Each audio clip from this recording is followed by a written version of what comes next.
Subscribe to Infidelity Tales Lab. Now, let's begin.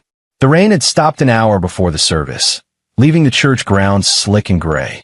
Bradley Connor stood at the edge of the crowd, watching his wife Leona greet mourners with the practiced grace she'd inherited from her grandmother.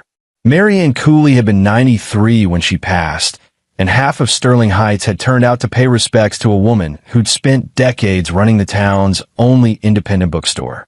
Bradley adjusted his tie and scanned the gathering. His son Ethan, 9 years old and uncomfortable in his black suit, stood near the church entrance, fidgeting with something in his pocket. Bradley caught his eye and gave him a reassuring nod. The boy had been close to his great-grandmother, and the loss had hit him harder than Bradley had anticipated. "There you are." Leona appeared at his elbow, her red-rimmed eyes barely contained behind oversized sunglasses. "People are asking about you." "I'm here," Bradley said quietly, "just giving you space." She squeezed his arm, a gesture that would have meant something 3 years ago. Now it felt performative, another piece of the facade they maintained for outsiders. Their marriage had become a cold arrangement since Leona's promotion at the law firm, since the long hours turned into overnight stays at the office, since Bradley had stopped pretending he didn't notice the distance growing between them. "Lloyd's looking for Ethan," Leona said. "He wants to give him something from Grandma Mary Ann." Bradley's jaw tightened at the mention of his brother-in-law. Lloyd Cooley was 42, perpetually unemployed, and had been living in Mary Ann's basement for the past decade. He had a way of ingratiating himself with family members while draining them dry, always with a sob story about bad luck or unfair circumstances. Bradley had seen through him from the beginning, but Leona defended her younger brother with a fierce loyalty that bordered on willful blindness. "I'll find them," Bradley said. He'd been a forensic psychologist for 15 years, specializing in criminal behavior analysis. He'd interviewed serial killers, con artists, and predators of every variety. He knew the signs, the charm that felt slightly off, the way Lloyd's eyes never quite matched his smile, the careful monitoring of others' reactions to calibrate his own responses. Bradley had tried to explain it to Leona once, 3 years ago, but she'd accused him of being paranoid and jealous of her family bonds. After that, Bradley had stopped talking and started watching. He documented everything in a leather journal he kept locked in his office. The way Lloyd always found reasons to be alone with Ethan. The inappropriate jokes disguised as playfulness. The gifts that seemed calculated to create a sense of obligation. The times Bradley had caught Lloyd staring at his son with an expression that made his blood run cold.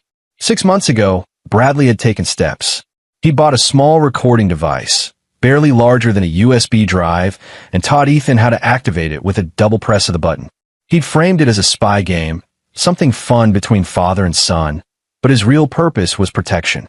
He'd told Ethan to keep it in his pocket whenever Uncle Lloyd was around and press it if he ever felt uncomfortable. Now, standing in the cemetery parking lot, Bradley felt the familiar weight of dread settle in his chest. He moved through the crowd, nodding at acquaintances, his eyes searching for Ethan's small frame.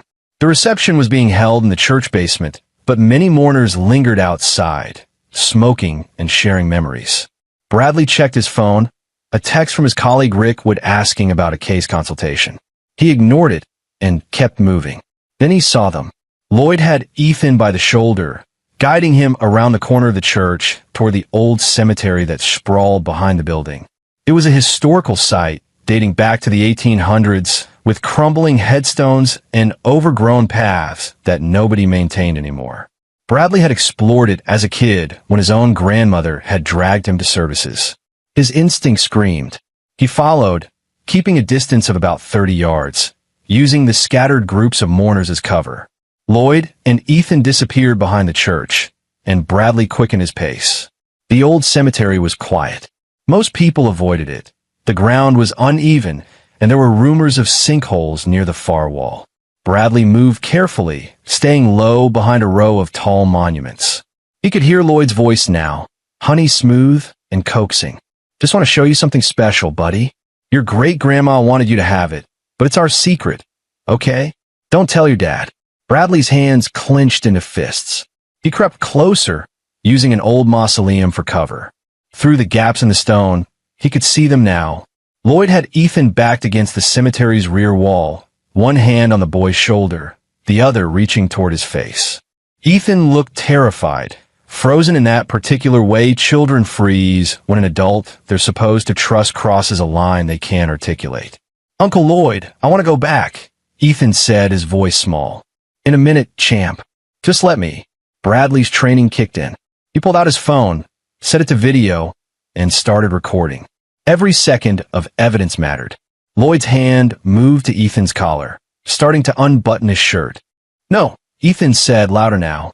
"Stop. Don't be difficult." Lloyd's voice had lost its friendly edge. "I'm trying to give you something nice. Don't you want to be a good boy?" Bradley had seen enough. He dialed 911, keeping his voice low and controlled as he explained the situation to the dispatcher. He gave the exact location, described what he was witnessing, requested immediate response. "Stay on the line, sir," the dispatcher said. "I'm going to intervene now," Bradley said. "My son is in immediate danger." He ended the call and stepped out from behind the mausoleum. Lloyd, his brother-in-law, spun around, his face cycling through surprise, anger, and then settling on a practiced innocence. Ethan broke free and ran to Bradley, who pulled him close without taking his eyes off Lloyd. "Bradley, hey man, I was just showing Ethan." "Don't." Bradley's voice was ice. "Don't say another word." Lloyd's expression shifted. "You got this all wrong. I was giving him Grandma's watch, and his shirt was. I saw everything. Police are on their way." The mask dropped completely. Lloyd's face twisted with rage. "You self-righteous piece of shit. You've been waiting for this, haven't you? Trying to turn everyone against me. You did that yourself. Leona will never forgive you for this. Never. You're destroying this family over your paranoid delusions." Bradley heard sirens in the distance. "We'll let the evidence speak." Lloyd took a step forward, and Bradley shifted Ethan behind him. "You think they'll believe you? I'm the grieving grandson at his grandmother's funeral. You're the jealous husband who's been making accusations for years. Leona told me how you tried to poison her against me." The sirens grew louder. Lloyd's eyes darted toward the sound, calculating. "Don't run," Bradley said. "It'll only make it worse." "Fuck you." Lloyd bolted toward the far wall, but his expensive funeral shoes slipped on the wet grass. He went down hard, scrambling to get up as two police cruisers pulled into the church parking lot. Bradley kept Ethan close as officers emerged from their vehicles. He raised his free hand to show he wasn't a threat. "I'm the one who called," he said to the approaching officer, a woman in her 40s with sharp eyes. "That man there," he pointed at Lloyd, who was now standing against the wall, his suit grass-stained, "was attempting to assault my son." "That's a goddamn lie," Lloyd shouted. "Officer, this is a family matter. My brother-in-law is mentally unstable. He's been harassing me for years." The officer looked between them. "Everyone stay calm. We're going to sort this out." That's when Leona appeared, running from the church with several family members behind her. Her face was flushed with fury. "Bradley, what the hell are you doing? Protecting our son." She looked at Lloyd, then back at Bradley, and her expression hardened in a way he'd never seen before. "You call the police? At my grandmother's funeral?" "Leona," he was touching Ethan. "I saw. You saw what you wanted to see." She was screaming now, all composure gone. "You've been trying to destroy Lloyd for years because you can't stand that I have family who actually cares about me." The officer stepped between them. "Ma'am, I need you to step back." "This is insane," Leona's voice broke. "Bradley, you've made a grave mistake. You have no idea what you've done to this family." Bradley looked at his wife, this woman he'd once loved, and felt the last thread of their marriage snap. "You can't save him now, Leona." More officers had arrived. One was speaking with Lloyd, taking his statement. Another approached Bradley. "Sir, I'm going to need you to tell me exactly what you witnessed." Bradley recounted everything in careful detail while holding Ethan close. The boy was shaking, and Bradley could feel his small heart racing. The officer taking Lloyd's statement called over to her colleague. "He says he was giving the boy a family heirloom and the father misinterpreted the situation." Leona grabbed onto this. See? You've traumatized our family over nothing." The lead officer looked at Bradley. "Do you have any evidence of what you're claiming?" I recorded part of it on my phone, Bradley said, pulling out the device. But that's not all. He knelt down in front of Ethan, putting his hands gently on his son's shoulders. Ethan, remember our special game? Do you have your spy gear? Ethan nodded, his eyes wide. With trembling fingers, he reached into his pocket and pulled out the small recording device Bradley had given him. It was still running, the tiny red light blinking in the gray afternoon. What is that? Leona demanded. Bradley handed it to the officer. This is a voice-activated recorder I gave my son 6 months ago for his protection. If it was on, it captured everything that was said. The officer examined the device, then looked at Lloyd, whose face had gone pale. Is this really necessary? Leona said, but her voice had lost its certainty. Bradley, please, can't we handle this privately? No, Bradley said simply. Not anymore. The officer who'd been with Lloyd returned. Sir, I'm going to need you to come down to the station for questioning. This is harassment. Lloyd's voice pitched higher. I'm a victim here. You can cooperate voluntarily, or we can do this another way, the officer said, her hand resting on her belt. Lloyd looked at Leona, desperation clear in his eyes. Sis, please, tell them. Tell them I would never. But Leona was staring at the recording device in the officer's hand, and something in her expression was cracking. Bradley could see the moment doubt crept in, the first hairline fracture in her wall of denial. The Sterling Heights police station smelled like burnt coffee and industrial cleaner. Bradley sat in an interview room with Ethan while officers processed the evidence. Through the one-way glass, he could see the activity in the squad room. Lloyd being led to another interview room, Leona pacing by the front desk, her phone pressed to her ear. Detective Raymond Barber entered, a file folder under his arm. He was in his 50s, with the weathered look of someone who'd seen too much of humanity's dark side. Mr. Connor, I'm going to need to speak with your son alone, he said. We have a child forensic interviewer on the way. Bradley had expected this. In cases involving minors, separate interviews were standard protocol. He knelt in front of Ethan. You're going to talk to some nice people, and they're going to ask you about what happened today. Just tell them the truth, okay? Exactly what you remember. Ethan nodded, but his grip on Bradley's hand tightened. Will you be right outside? I'll be right here. I promise. A woman arrived 15 minutes later. Karen Morse, a specialist in child trauma. She had kind eyes and a gentle manner that immediately put Ethan at ease. Bradley watched through the glass as she sat with his son, using dolls and drawings to help him communicate what Lloyd had done. Detective Barber joined Bradley at the window. The recording device, that was smart thinking. I'm a forensic psychologist, Bradley said. I work with law enforcement on criminal behavior analysis. I know how these things work. You suspected something before today. It wasn't a question. Bradley nodded. For 3 years, I kept detailed notes of every concerning interaction, every red flag. My wife thought I was paranoid. And today I followed my instincts. Bradley watched Ethan point to the doll, showing where Lloyd had touched him. I should have acted sooner. You can't think like that, Barber said. You protected your kid. That's what matters.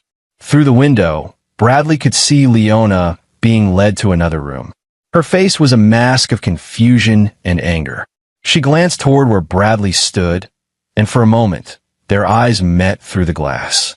Then she looked away. Your wife is claiming you have a vendetta against her brother, Barber said.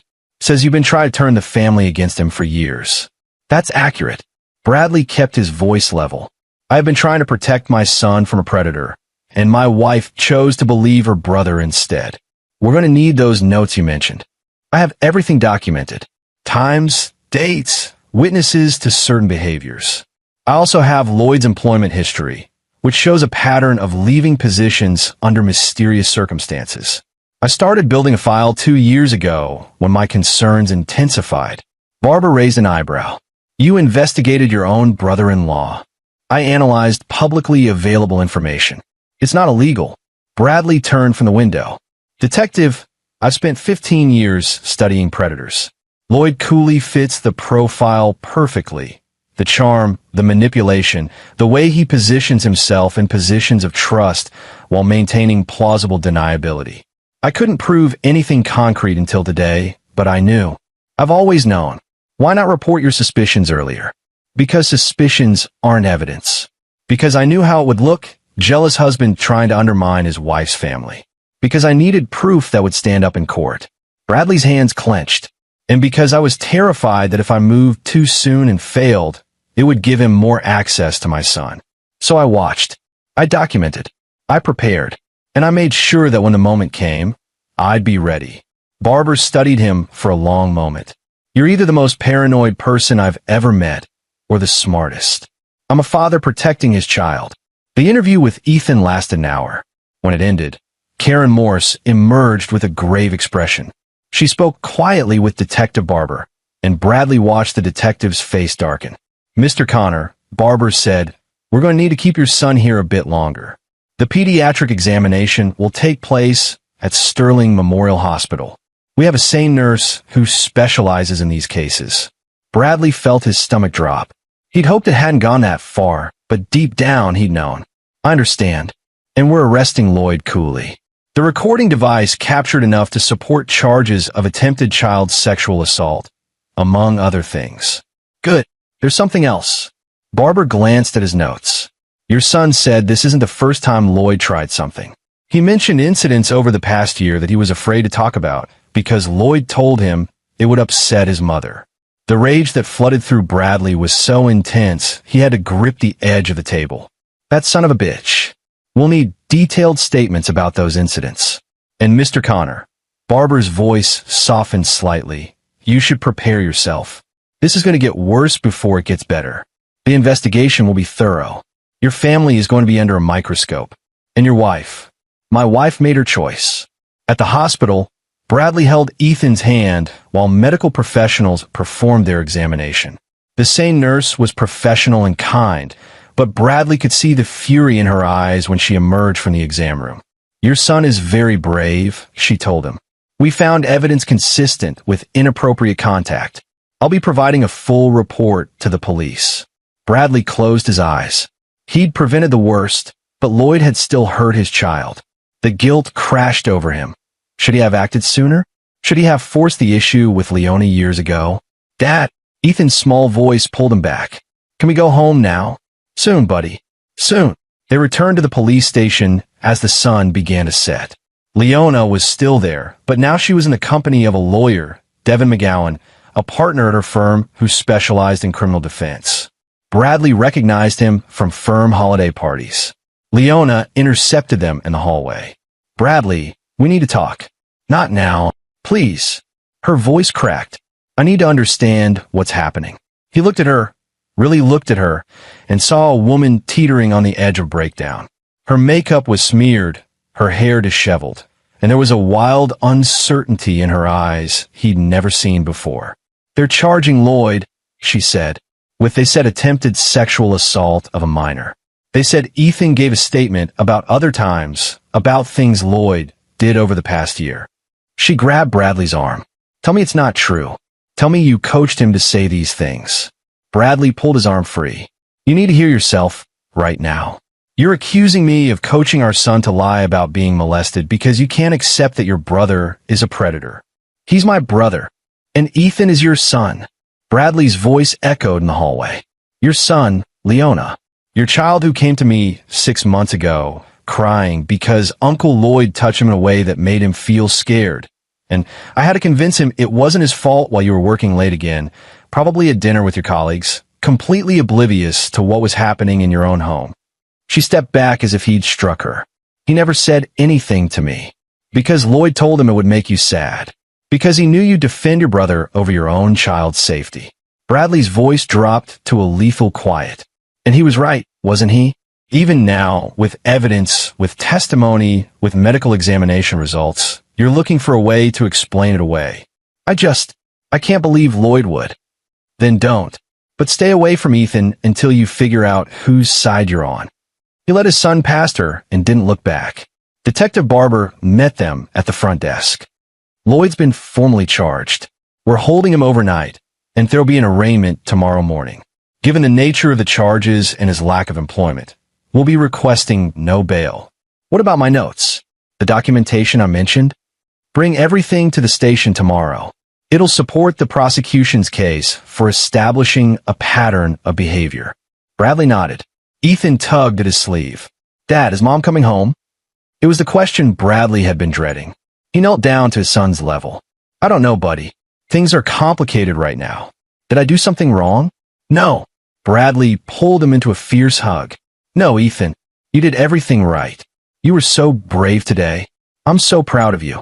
They drove home in silence. Their house was a modest colonial on Maple Street, with a tire swing Bradley had hung 2 summers ago and a garden Leona had planted but never maintained. It felt different now, contaminated somehow, knowing that Lloyd had been here, had been alone with Ethan in these rooms. Bradley ordered pizza and let Ethan watch cartoons while he sat at the kitchen table, his leather journal open in front of him. 3 years of observations, all leading to this moment. He documented the first concerning incident, Lloyd volunteering to babysit unprompted, then being found alone with Ethan in the bathroom helping him. He noted Lloyd's habit of giving Ethan gifts after spending time alone with him, classic grooming behavior. He tracked the pattern of Lloyd's previous jobs, a youth soccer coach position he'd left suddenly, a brief stint at a daycare that ended without explanation. Bradley had called former employers, claiming to be checking references. The responses had been carefully worded, the kind of diplomatic non-answers that screamed liability concerns. One supervisor had been more forthcoming after Bradley explained he was a parent doing due diligence. Let's just say there were complaints. Nothing we could prove, but enough that we thought it best if he moved on. That conversation had happened 18 months ago. Bradley had tried to tell Leona, but she'd accused him of being controlling and jealous. They'd had their worst fight that night, and she'd moved into the guest room for a week. After that, Bradley had changed tactics.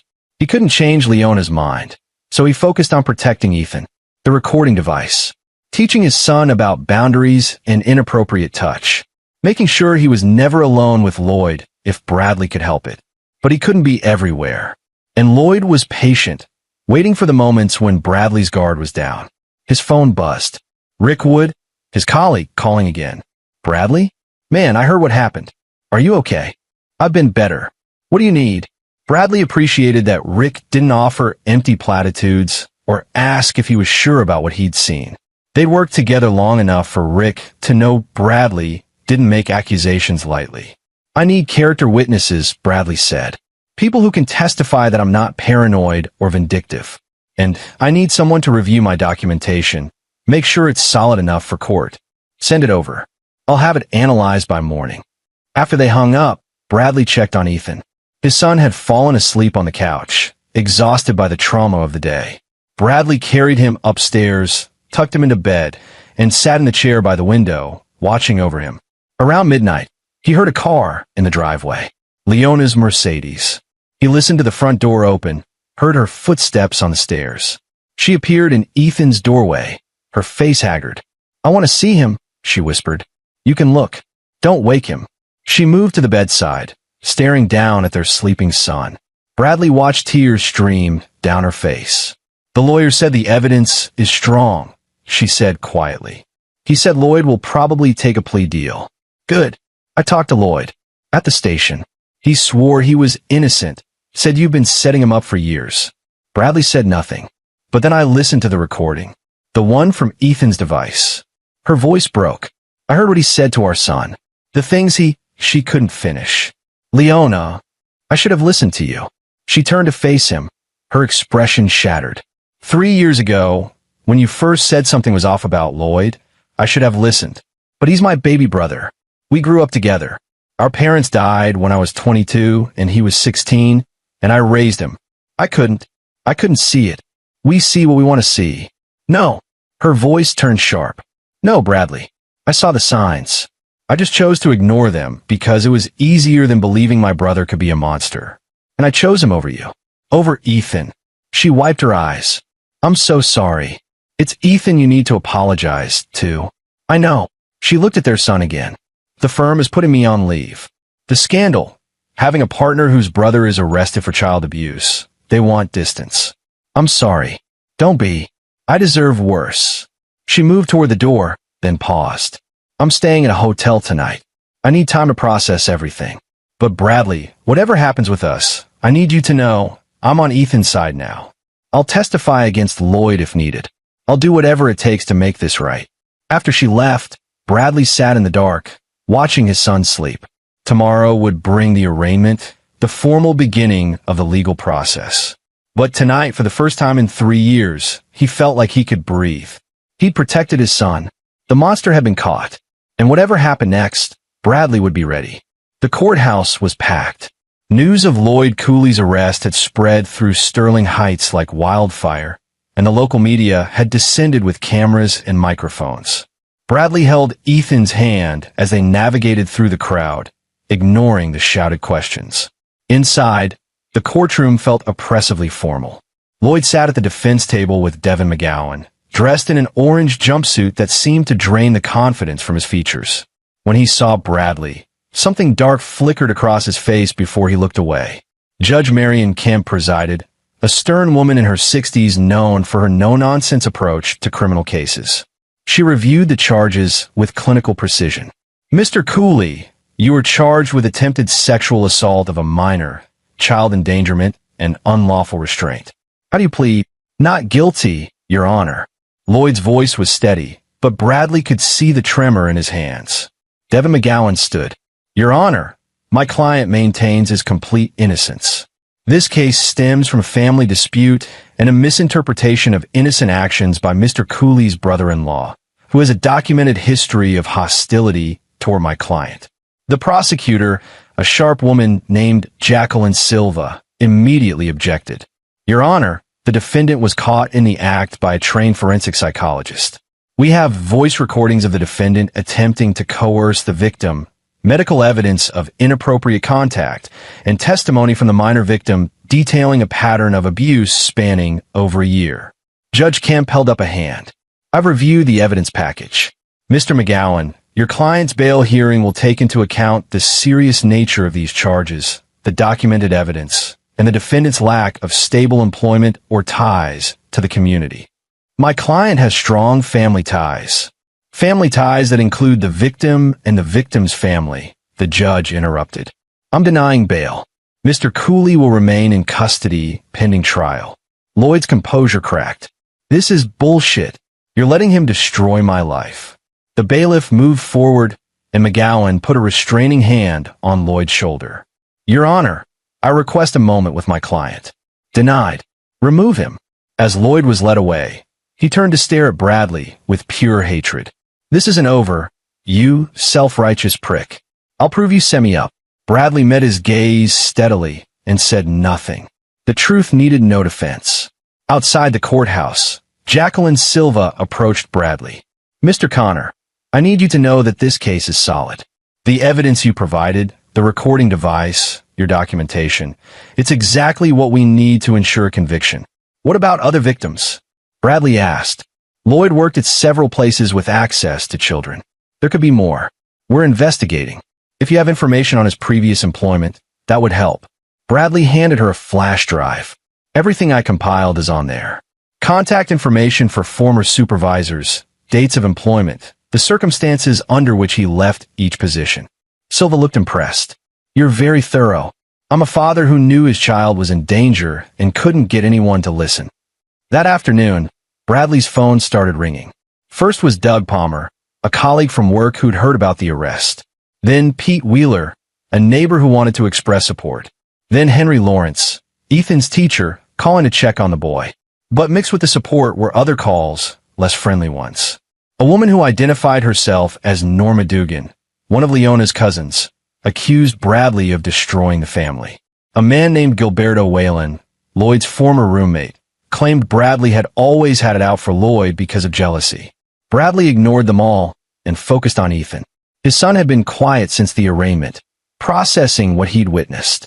Dad, will Uncle Lloyd go to jail forever? For a long time, buddy. Long enough that he can't hurt you again. What about Mom? That was the harder question. Leona had texted that morning, asking if she could see Ethan. Bradley had put her off, saying they needed more time. Your mom loves you very much. She just needs to figure some things out. 2 days later, Rick would arrived with a briefcase full of analyzed documents. He spread them across Bradley's dining room table. Psychological profiles, pattern analyses, risk assessments. Your documentation is extraordinary, Rick said. You've essentially built a criminal profile of Lloyd over 3 years. Any prosecutor would kill to have this kind of detailed observation. I needed to be sure. I needed evidence that couldn't be dismissed. You've got it. But Bradley, there's something else. Rick pulled out another file. I did some digging into Lloyd's background. Before he moved to Sterling Heights 10 years ago, he lived in 3 other states. I found sealed juvenile records in Pennsylvania, complaints filed with the police in Ohio that never went anywhere, and a restraining order in Maryland filed by a neighbor whose son was the same age as Ethan is now. Bradley felt his blood run cold. So this isn't his first time. Not even close. He's been doing this for years, maybe decades. He just got better at hiding it. Does the prosecutor know? I'm sending everything to Silva today. This establishes a clear pattern. Combined with what happened at the funeral, Lloyd's going away for a very long time. That night, Bradley's doorbell rang. He found Leona on his porch, looking smaller somehow than he remembered. Can we talk? She asked. He let her in. She looked around the house like she was seeing it for the first time, noticing things, Ethan's drawings on the refrigerator, the security system Bradley had installed, the way he'd rearranged the furniture to eliminate blind spots. You changed everything, she said. I made our home safe. She nodded slowly. I've been meeting with a therapist, Dr. Ruth Hicks. She specializes in family trauma. She's helping me understand how I failed Ethan. Good. I'm also meeting with Prosecutor Silva. I'm going to testify against Lloyd. Everything I know, every time I ignored a warning sign, every time I chose to believe him over you, I'm going to tell it all in court. Bradley studied her. The woman standing in his living room was not the same person who'd screamed at him in the cemetery. Something fundamental had shifted. Why the change, he asked. I listened to all the recordings. Not just the one from the funeral, but the ones you made over the years when you caught Lloyd saying inappropriate things to Ethan. The ones I refused to hear before. Tears streamed down her face. I heard my own voice in some of them, telling you to stop being paranoid, defending Lloyd, even when you were trying to show me evidence. I was complicit, Bradley. I helped him get access to our son. Leona. No, I need to say this. I need to acknowledge what I did. My brother is a monster, and I enabled him because I was too weak to face the truth. She looked toward the stairs where Ethan was sleeping. How is he? Scared, confused, angry, all of it at once. Can I see him? Not yet. He needs more time. She nodded, accepting it. I'm filing for divorce. I don't expect you to fight me on custody. I know I don't deserve it. I'll sign whatever agreement puts Ethan's safety first. Bradley hadn't expected that. We can talk about it after the trial. There's something else you should know. She pulled out her phone, showing him a series of text messages. Lloyd's been trying to contact me from jail. He's claiming you've been planning this for years, that you somehow orchestrated everything to frame him. He says he has proof. He's desperate. I know. But Bradley, he's always been persuasive. Even now, even after everything, there's a part of me that wants to believe him because it would be easier than accepting what he really is. She looked at him directly. Promise me you'll be careful. Lloyd is dangerous, and he's got nothing left to lose. After she left, Bradley stood at the window, watching her car disappear down the street. Rick's words echoed in his mind. Lloyd had been doing this for years, getting away with it in multiple states. And now he was cornered. Bradley went upstairs and checked on Ethan, then returned to his office. He pulled out his journal and began to write, documenting everything that had happened since the funeral. Every conversation, every piece of evidence, every witness statement. Because Lloyd was right about one thing. This wasn't over. But Bradley had spent 3 years preparing for this moment. He'd studied predators his entire career. He knew how they thought, how they operated, how they tried to manipulate their way out of consequences. And he made damn sure there would be no escape this time. His phone buzzed with a text from Detective Barber. We've identified 3 potential additional victims from Lloyd's past. Silva wants to meet with you tomorrow to discuss expanding the case. Bradley typed back, I'll be there. He looked at the evidence spread across his desk, the recordings, the medical reports, the testimony from Ethan, the pattern analysis from Rick, the historical complaints from other states. It was an overwhelming mountain of proof. But in his gut, Bradley knew Lloyd would try something. Desperate men were dangerous, and Lloyd had always been clever. So Bradley would stay vigilant. He would protect his son, and he would make sure that when this ended, Lloyd Cooley would never hurt another child again. The war wasn't over, but Bradley had won the first battle, and he intended to win them all. The trial was set for 6 weeks out. Bradley spent that time reinforcing every defense he could think of. He installed cameras outside the house. He varied his routes to work. He kept Ethan close and taught him more about safety. 3 weeks before the trial, something unexpected happened. A woman named Diana Beck contacted Detective Barber, saying she had information about Lloyd Cooley. She'd been a teacher at a school where Lloyd had volunteered 15 years ago, and she'd filed a complaint that had been ignored by administration. He was always hanging around the younger boys, she told Bradley when they met at the police station, always finding excuses to be in the locker room or the bathroom. I reported it to the principal, but Lloyd was charming. He convinced everyone I was bitter because he'd turned down my romantic advances. She laughed bitterly. I was married with 3 kids. I had no interest in him. But that's how he operates. He lies, he manipulates, and he gets away with it. Not this time, Bradley said. Good, because there was a boy. Matthew Ingram was his name. 8 years old, sweet kid. After Lloyd left the school, Matthew changed. Started having behavioral problems, nightmares. His mother pulled him out mid-year. I always wondered if Lloyd had done something to him. Do you know where the family is now? I have contact information. I'll pass it to the detective. By the time the trial date arrived, Prosecutor Silva had assembled testimony from 4 previous victims spanning 15 years. Lloyd's pattern of predation was undeniable. The night before opening statements, Bradley sat with Ethan in their living room. Tomorrow starts the trial, he said gently. You'll have to testify. I'll be right there in the courtroom. So will Detective Barber and Ms. Silva.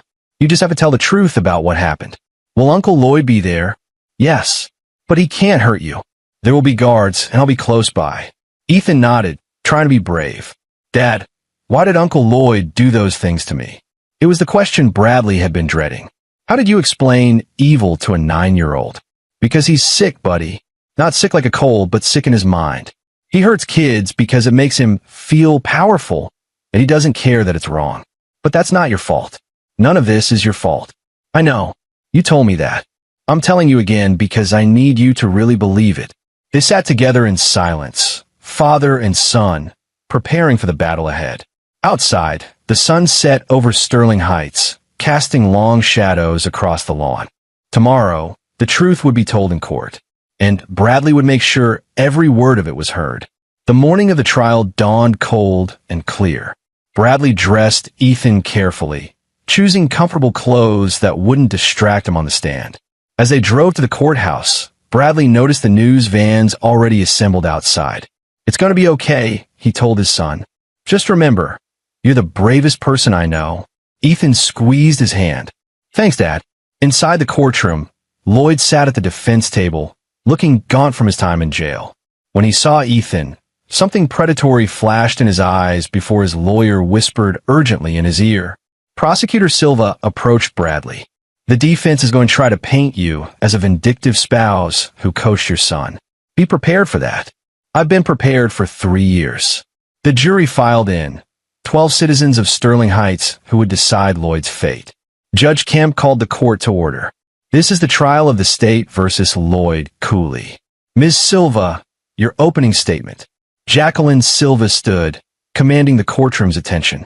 Ladies and gentlemen of the jury, this case is about a predator who used family connections to access and abuse children. The evidence will show that Lloyd Cooley systematically groomed and assaulted his nephew, 9-year-old Ethan Connor, over the course of more than a year. We will present voice recordings of the defendant attempting to coerce the victim, medical evidence of assault, testimony from the victim himself, and testimony from other victims spanning 15 years. She paused, letting that sink in. The defendant will claim this is a misunderstanding, a family feud blown out of proportion. But the evidence speaks for itself. Lloyd Cooley is a serial predator who has hurt children across multiple states for decades. And it stops here today in this courtroom. Devin McGowan's opening was predictable. He painted Bradley as obsessed and controlling, claimed the evidence was circumstantial, suggested that Ethan had been coached. But Bradley could see the jury's skepticism. They'd heard about the recordings, the medical evidence. They weren't buying it. The first witnesses were the responding officers from the funeral, describing the scene they'd found. Then Detective Barber, walking through the investigation. Then Karen Morse, the child forensic interviewer, explaining Ethan's disclosure. The sane nurse testified about her findings, her voice clinical, but her eyes angry. The physical evidence was consistent with inappropriate sexual contact. There were marks on the child's body that could only have been made by adult hands. When Ethan took the stand, Bradley's heart nearly stopped. His small son looked so vulnerable in the witness box. But when Prosecutor Silva began asking questions, Ethan's voice was clear and steady. "What happened to your great-grandmother's funeral?" Silva asked gently. "Uncle Lloyd said he wanted to show me something special," Ethan said. "He took me behind the church to the old cemetery. I didn't want to go, but he said it was a secret. What happened in the cemetery?" Ethan's voice wavered, but didn't break. He started unbuttoning my shirt. He said he was going to give me something, but it felt wrong. I told him to stop, but he wouldn't listen. Then my dad came and called the police. "Had your uncle done things like this before?" "Yes. Lots of times when we were alone. He would touch me in places that made me feel bad. And he said if I told anyone, it would make my mom sad." The defense's cross-examination was brutal. McGowan tried to suggest that Bradley had coached Ethan, that the boy was confused, that normal family affection had been misinterpreted. But Ethan held firm. "My dad gave me a recording device," Ethan said. "He told me it was for if I ever felt unsafe. I pressed it when Uncle Lloyd took me to the cemetery because I felt scared." "And isn't it convenient that your father, who allegedly suspected your uncle of abuse, just happened to have given you this recording device?" "Objection," Silva said. Argumentative. Sustained. But the damage was done. The jury had heard the insinuation. Bradley watched McGowan work, saw the strategy, plant seeds of doubt, suggest elaborate conspiracy, make the truth seem too convenient to be real. Then came Bradley's turn on the stand. McGowan came at him hard. "Mr. Connor, you're a forensic psychologist, correct?" "Yes." "You specialize in criminal behavior analysis?" "That's correct. So you would know exactly how to fabricate evidence of abuse, wouldn't you?" "Objection." Silva was on her feet. Withdrawn. McGowan smiled. "Mr. Connor, you kept detailed notes about my client for 3 years. Is that correct?" "Yes." "Some might call that obsessive. I call it protecting my son. Or perhaps you had another motive. Perhaps you resented your wife's close relationship with her brother. Perhaps you wanted to drive a wedge between them." Bradley kept his voice level. "I documented concerning behaviors because I'm a trained professional who recognizes predatory patterns. Everything I observed is consistent with grooming behavior. I gave my son a recording device because I knew Lloyd was dangerous, and I needed proof that would stand up in court. How convenient that you had this proof ready." "It's not convenient. It's preparation." Bradley leaned forward. "I spent 3 years watching a predator circle my son, trying to warn people who wouldn't listen, knowing that if I was wrong I'd be labeled paranoid, but knowing that if I was right and did nothing, my son would be hurt. So yes, I prepared. I documented. I gave my son a way to protect himself. And thank God I did, because it stopped your client from raping a 9-year-old boy in a cemetery." The courtroom erupted. Judge Kemp banged her gavel. McGowan objected, but the words were out there, hanging in the air. When order was restored, Silva called her next witness, Matthew Ingram, now 23, who testified about what Lloyd had done to him 15 years ago. Then Brett Gross, age 19, with a similar story. Then Donald Tuttle, age 27, the boy from Maryland whose mother had filed the restraining order. Each testimony was more damning than the last. Lloyd had left a trail of victims, and now they were all here, ready to speak their truth. The final piece of evidence was the recording from Ethan's device. The courtroom fell silent as Lloyd's voice filled the space. "Just let me unbutton your shirt, champ. Don't be difficult. I'm trying to give you something nice." "No, stop, I want to go back." Don't you want to be a good boy? When it ended, several jurors were wiping their eyes. Lloyd sat with his head down, finally broken. The jury deliberated for less than 3 hours. When they returned, the foreman stood. We find the defendant guilty on all counts. Lloyd's face crumpled. He turned to look at Bradley one last time, and Bradley stared back without sympathy or satisfaction. Just cold justice. At sentencing 2 weeks later, Judge Kemp was merciless. Mr. Cooley, you are a danger to children and society. You have shown no remorse, no understanding of the harm you've caused. I hereby sentence you to 40 years in prison without possibility of parole. Lloyd was led away, and this time, there were no protests, no last words. Just the sound of chains and the closing of a door. Outside the courthouse, Bradley held Ethan close as cameras flashed and reporters shouted questions. Mr. Connor, how do you feel about the verdict? He looked directly into the cameras. I feel relieved that a dangerous predator has been removed from society. I feel grateful for everyone who helped bring him to justice. And I feel proud of my son, who is braver than any child should have to be.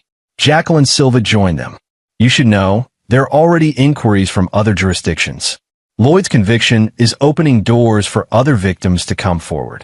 You may have saved more children than you know. That night, Bradley and Ethan sat in their living room, the weight of the past weeks finally lifting. Is it over, Dad? The trial is over. Lloyd's going to prison for the rest of his life. What about Mom? That was the harder question. Leona had testified for the prosecution, her voice breaking as she admitted how she'd enabled Lloyd's access to Ethan. But she'd also filed for divorce, acknowledging she'd chosen her brother over her son when it mattered most. Your mom loves you, Bradley said. She made mistakes, but she's trying to make them right. We'll figure out how to move forward, all of us. A week later, Bradley sat across from Leona in a mediator's office, working out custody arrangements. She'd agreed to supervise visitation until Ethan felt comfortable, had committed to ongoing therapy, had cut ties with anyone who'd supported Lloyd. I know I can't fix what I did, she said quietly, but I'm going to spend the rest of my life trying to be the mother Ethan deserves. He needs his mother, but he needs a mother who will protect him. I will. I swear it. They signed the papers. Joint custody, with Ethan primarily living with Bradley. Leona would have weekends once Ethan was ready. It wasn't perfect, but it was a start. That night, Bradley read Ethan a bedtime story, something they hadn't done in months. When he finished, Ethan looked up at him. Dad, you knew Uncle Lloyd was bad all along, didn't you? I suspected. I couldn't prove it until the funeral. You were protecting me the whole time. That's my job, buddy. Protecting you is the most important thing I'll ever do. Ethan hugged him tight. Thank you. As Bradley turned out the light and closed the door, he felt something he hadn't felt in 3 years. Peace. The monster was locked away. His son was safe. And while the scars would take time to heal, they would heal. In his office, Bradley closed the leather journal for the last time. 3 years of observations, 3 years of preparation, all leading to this moment. He'd done what he set out to do. Protect his child and ensure a predator faced justice. His phone buzzed with a text from Rickwood. Proud of you, man. You did the impossible. Bradley smiled. It hadn't been impossible. It had just required patience, preparation, and the absolute certainty that he would never let anyone hurt his son. He looked at the photo on his desk. Him and Ethan at the park last summer, both laughing, both free. That's what he'd fought for. That's what he'd won. And in the end, that was all that mattered.